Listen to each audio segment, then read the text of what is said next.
गिबियावनो खुलुमबाय आरो दा नोंथां सोंनाय बादि मा होनामोनलाय नो सेन्सासआथ' जेनेरेल सेन्सासआ जों मिथिनाय बादिबा सरकारि नटिस बादिबा 2027 2027 मायथाइनि सेन्सासआ जानो थांगासिनो दं आरो बे सेन्सासआ गिबि 2026 आगस्ट दाननिफ्राय जागायगोन। जागायनायनि ओंथियानो जाबाय सिगां न' सार्भे खालामगोन, न'नि नम्बर होगोन, न' हाबनानै बिनि उनाव 2027 मार्चनिफ्राय सुबुं अनजिमाखौ सानगोन। दा सेन्सास होनोबा बेयो जाहैबाय हादरनि मानसि, नङा होमबा? बबे जायगायाव बेसेबां मानसि दं, बे मानसिफ्रा बेसेबां बैसोनि,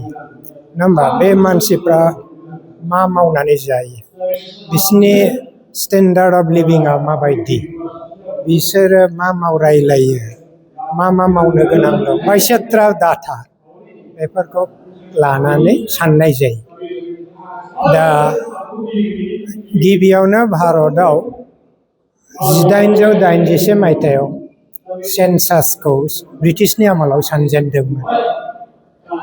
ओमफ्राय बिदिनो 10 बोसोर सानै फैबाय थादों।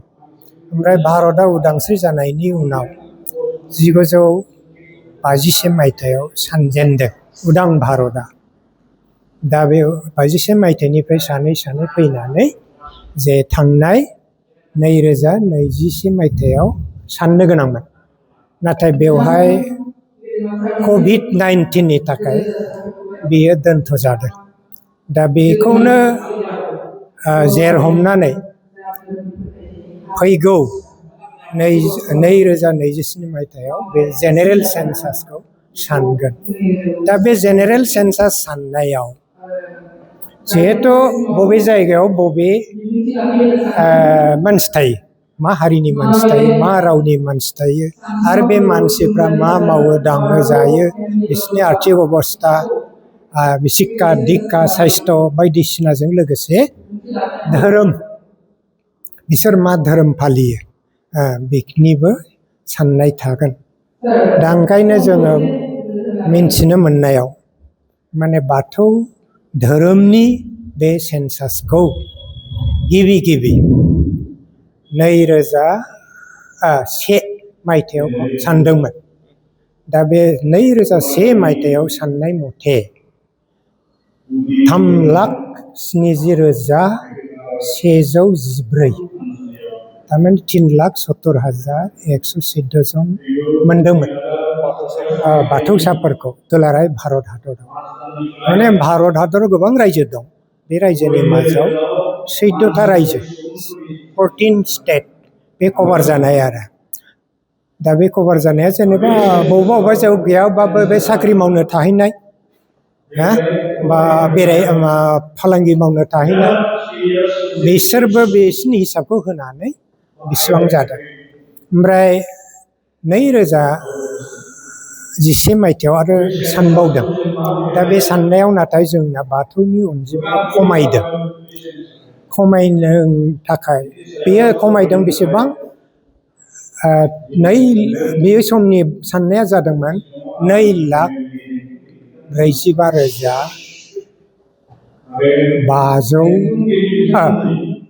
2,45,954 सिगांनि साननायनिफ्राय 1,24,000 बेसेबा आरोखि खम जादों। दा बे खम जानाया जोंखौ माने गोमोहोदों आरो सोमोनांहोदों। मानो दानि जुगाव बाथौआरिया मारै खमायखो? दा बे खमायनायनि जाहोना नैबे जानो हागौ होननानै जों सानदों, बा आंबो सानदों। बे जाहैबाय हयथ' जोंनिया बर' बाथौआरिफोरनि जोनोमा खम जाबाय, मानसिफोरनि जोनोम जानाया, गथ' गथाया खम जाबाय। ओमफ्राय गुबुन मोनसे जाहोना जाहैबाय जों बाथौआरिनिफ्राय गुबुन धोरोमाव बारस्लायलांबाय। आरो गुबुन मोनसेया जाहैबाय जों बाथौ भारतनि माने हिन्दु धोरोमाथ' एक नम्बर धोरोम नालाय दा बे हिन्दु धोरोमजों हमफानानै सानो माने बाथौखौ बिसोरो भारताव हिन्दुनि दालाय होननानै सानफायो दा बेफोर माखासे जाहोनफोरनि थाखाय आरो थैनायनि थाखायबो जानो हागौ थैनाय रेटआबो गोबां जाबाय बेफोरनि थाखाय हयथ' जोंनि बाथौआरिया खम जादों दा ओंखायनो बे जोंखौ सानहोदों सिन्ता खालामदों बेखायनो बे बाथ्राखौ जोङो दिनैनिल' नङा बियो जों क'क्राझार बाथौ ट्रेडिसनेल एन्ड कालचारेल सेन्टार आरो दुलाराय बाथौ गौथुम क'क्राझार जिल्लाया बेखौ 2019 मायथाइयाव बेखौ सिन्ता खालामदों बेफोर तथ्य पातिखौ मोननानै जोङो सिन्ता खालामदों सिरियासलि सिन्ता खालामदों जों सानलायदों सेमिनार लिंनानै रायलायलायदों आरो बिदिनो एफा एनै मिटिं दावथिन जिखुनु मिटिं दावथिनाव आफादनि मिटिं दावथिनाव धोरोमनि मिटिं दावथिनाव रायलायदों दा कभिड-19नि थाखाय बन्द जानायखाय बियो थाथ'बाय माब्ला सानो बेखौ नेबाय थेवब्लाबो जोङो बेवहाय सिन्ता खालामबाय थादों बेनि थाखाय जोङो सांग्रांथि लाबोनांगौ दा ओंखायनो बे 2019 मायथाइनिफ्रायनो बेनि रेमेडि हिसाबै एक नम्बरा जाहैबाय सांग्रांथि लाबोनाय बेखौ जों खालामबाय थाबाय माने न' हाबाखैब्लाबो जोंनि गेजेराव जाबाय मिटिं दावथिनाव रायलायबाय गुबुन मोनसेया जाहैबाय जाहाथे भारताव थानाय 6टा धोरोम दं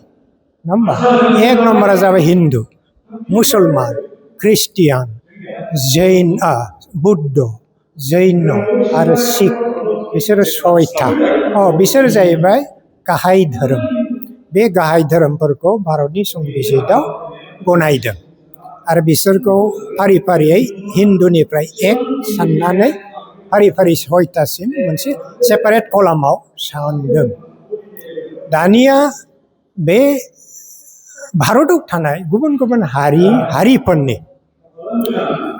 हारिसाफोरनि बा हिन्दु धोरोमनिनो माखासे दालायफोर बेफोर दालायफोरखौ माबायाव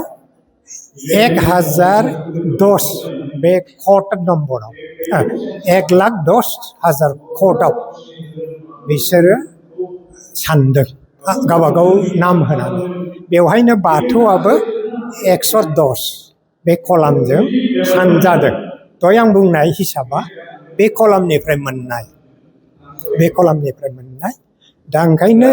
जों खावबो बेवहाय गोनो गोथो जायो जेथिया ओंखायनो सेपारेट बाथौनि थाखाय आलादा जेरै हिन्दुखौ होदों मुसलमानखौ होदों ख्रिस्टानखौ होदों जैनखौ होदों सिखखौ होदों बुद्धखौ होदों बेबायदिनो आलादा मोनसे सेपारेट कलाम होनानै सानोब्ला होमबा जोंनि बाथौनि हिसाबा रोखा जागोन बिनि थाखाय रेजिस्टार जेनेरेल अफ इन्डियानाव थांनाय जादों दरखास्त होनाय जादों गोबां बार लोगो हमदों आरो बे लोगो हमनायाव क'क्राझार जिल्ला दुलाराय बाथौ गौथुम आरो बाथौ ट्रेडिसनेल एन्ड कालचारेल सेन्टारनिफ्राय थान्दै दैथायहरनानै आर'जलाइ हैदों आरो उनाव दुलाराय बाथौ गौथुमनि दैदेनगिरिफोरखौबो लानानै जयैनो आर'जलाइ हैदों आरो बेबायदिनो जाय फाराफारि क'क्राझारनि दुलाराय बाथौ गौथुम आरो बाथौ ट्रेडिसनेल सेन्टाराबो खबर लादों थांदों फैदों अनेक बार दा बिदिनो दुलाराय बाथौ गौथुमाबो थांदों दा बे रोखोम जानानै उनाव भारत गभर्नमेन्टआ मोनसे लाइजाम हरदों बे लाइजामा जाबाय 2025नि 1 अक्ट'बराव बिसोरो लाइजाम हरबाय माबानो बाथौ ट्रेडिसनेल एन्ड कालचारेल सेन्टारनो जे नोंथांमोननि लाइजामखौ जों बिबेसना खालामबाय आरो फैगौ 2027नि सेन्सासआव नोंसोरनि बायदिनो सेपारेट कलाम होनानै साननाय जागोन सिगाङाव साननाय बादिनो बे एपआवनो साननाय जागोन होननानै बिसोरो लाइजाम हरदों दा बे लाइजाम हरनायाव बाथौ ट्रेडिसनेल एन्ड कालचारेल सेन्टारनो हरनायाव माने दुलाराय बाथौ गौथुमा एसे बिरक्ति मोनदों जाउनाव बिसोरो दुलाराय बाथौ गौतमा दिल्लीयाव थांनानै बाथ्राखौ फोरमायहैनायाव आरो एसे भुल जादोंमोन नामा बेखौ सुद्रायनो थांनायाव 2026नि 1 जानुवारियाव दुलाराय बाथौ गौतमनि सभाराम बसुमतारीनि नामै लाइजाम बे लाइजामनि स्पिरिटआ एखे दा बे एखेयैनो आरो जे नोंसिनि लाइजाम बायदि बा आरज गाबनाय बायदि 2027नि सेन्सासआव बे एपआवनो आरोखि थाखानाय एपआव बा गोदान होनाय एपआव साननाय जागोन होननानै बिसोरो बे लाइजामाव हरदों बे रोखोमल' हरदों खिन्थु गोदान एप खुलिबाय एरिबाय बेखौ होआखै ना गोदानजों सानो ना गोजामजों सानो जायखिजाया साननाय जागोन सेपारेट साननाय जागोन होननानै बुंदों बे हाबाखौ मावफुंनो थाखाय दा केम्पेइन जादों आरो दिनै क'क्राझार जिल्ला दुलाराय बाथौ गौतमा सायाव जों कनभेनर हिसाबै नङाब्लाबो बाथौ ट्रेडिशनेल एन्ड कालचारेल सेन्टार बिसोरनि सिगनेचारजों लिंथुमनानै जों जयैनो मानोना क'क्राझाराव बाथौ ट्रेडिशनेल कालचारेल सेन्टारानो जा आरो दुलाराय बाथौ गौतमानो जा जों जयैनो धोरोमनि हाबाखौ मावबाय थायो बे थानसालि जौगानायनि हाबाखौ मावो गासैखौबो जोङो ज' मावो बेनि आबहावाया बे रोखोमखाय जों बेजों गोरोबनानै जयैनो हाबाखौ मावो दा बेखायनो दिनैनि बे गोथार दिनाव जोङो गुबुन गुबुन इन्टेलेक्सुवेलफोरखौ लिंहरदों गोबां संगठनफोरनि आफादफोरनि बिबानगिरिफोरखौ लिंदों बावहाय MP बिथांमोनखौबो लिंहरदों MLA MCLA बयखौबो लिंहरदोंमोन नाथाय माखासेया फैनो हायाखै आरो गोबां संगठन जेनेबा माबानिफ्राय बर' समाजनिफ्राय फैदों MP जयन्त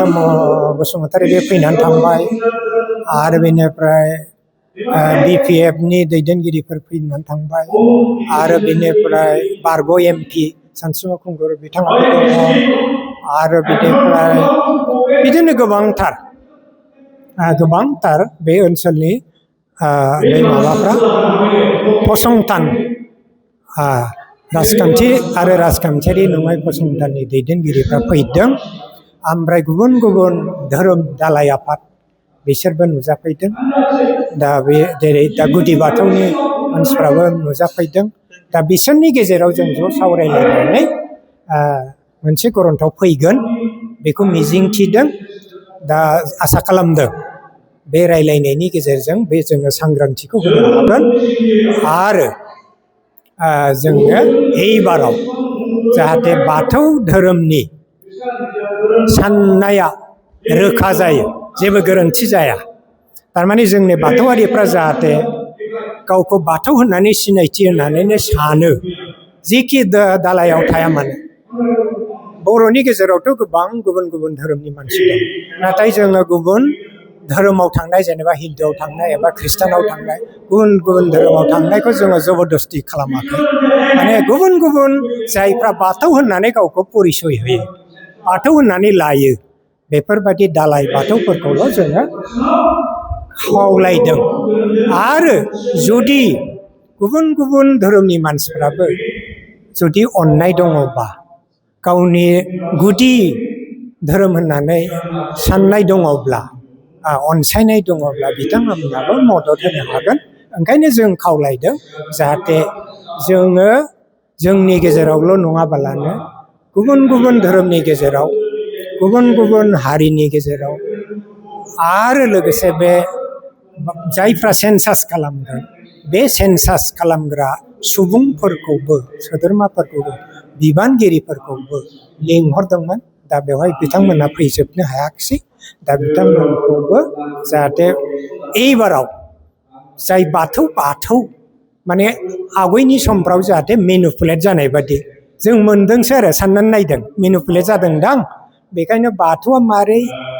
3 लाखनिफ्राय 2 लाख जाखो बेबायदि मोनसे सन्देह जादों ओंखायनो जोङो एबाराव जाहाथे गोरोन्थि जाया बे गोरोन्थि जायैनि थाखाय जोङो बयखौबो सांग्रांथि लाबोनो थाखाय बे सांग्रांथि मेलखौ जुरिजेनदों राजुआ भाबै गोजोननाय थाबाय।